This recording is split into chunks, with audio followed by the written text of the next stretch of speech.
Today, we're diving into cybersecurity. We're going to look at how it went from a kind of niche hobby into a full-blown new form of state warfare, one that, believe it or not, affects all of us in ways we might not even see. So let me ask you something. Think about that little notification that pops up on your screen. You know the one, telling you to update your software. You click it without a second thought, right? I mean, it's supposed to protect you, but what if it was actually the very thing that let the bad guys in? And here's the really chilling part. This isn't some made-up what-if scenario. This is a reality that actually played out on a massive global scale. And it created one of the biggest cyber attacks in history. Yeah, this brings us to the SolarWinds hack. It was an attack so sneaky, so sophisticated and widespread that it literally sent shockwaves through the entire security world. The way they did this was just, wow. It was brilliant in a terrifying kind of way. The attackers, who are widely believed to be state-sponsored, they didn't just kick down the front door. No, they were much smarter. They slipped a malicious key into the pocket of a trusted guest. By compromising the software supply chain, they turned a totally normal, routine security update into a weapon. And just look at who got hit. We're talking about the U.S. Departments of State and Defense, Homeland Security, even huge tech companies like Microsoft, and, get this, the cybersecurity firm FireEye itself. This wasn't just some random hack. It was espionage on a massive, almost unbelievable scale. So when you hear about an attack like SolarWinds, you have to ask yourself, how is something like this even possible? Well, to really get a handle on the defense, first we need to understand the fundamental rules of the game, the core principles of security itself. It's a huge question, right? Where do you even start?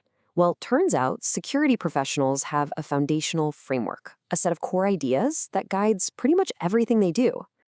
And it all boils down to these three pillars. You'll hear them called the CIA triad. No, not that CIA.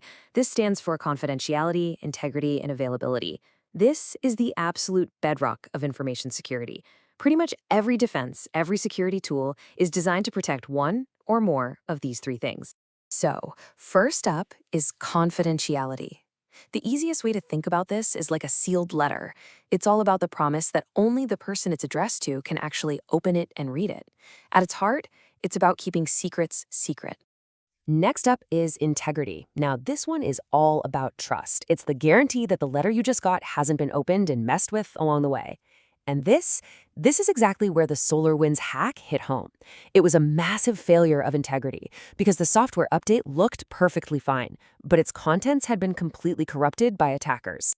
And finally, the third pillar, availability.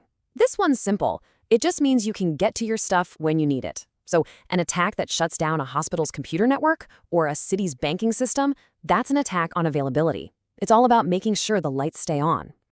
Okay, so protecting data is one thing, but what happens when the targets aren't just files on a server anymore? What happens when they're the very systems that power our cities and run our actual lives?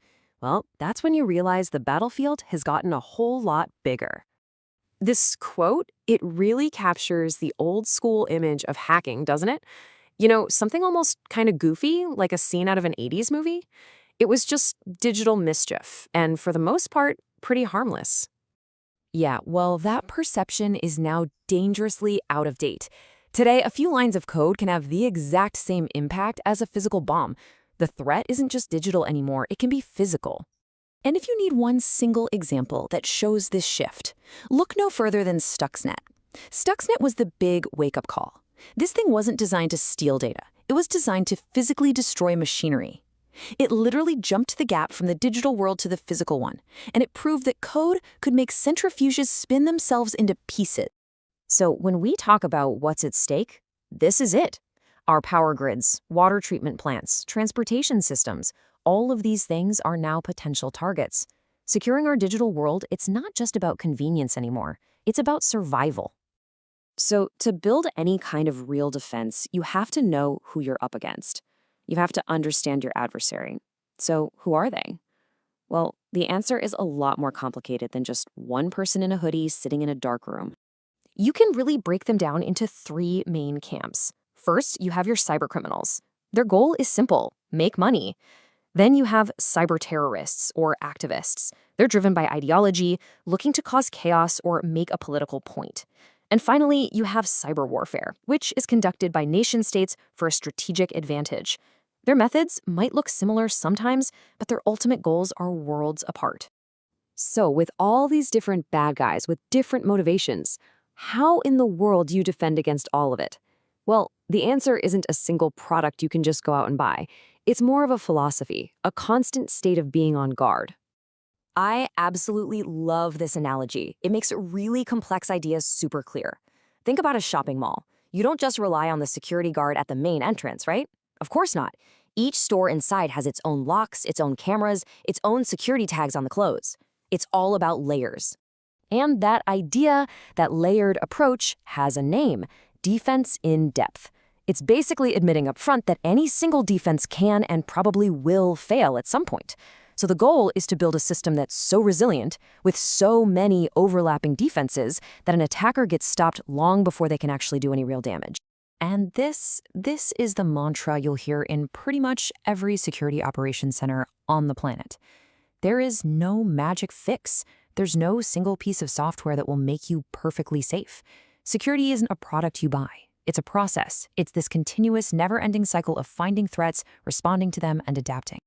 Which brings us to our final, and maybe most important question. In this crazy world of constantly changing threats and all these layers of defense, what's the single weakest link? Well, more often than not, the answer isn't in the code or the hardware. It's the person sitting at the keyboard. It's us.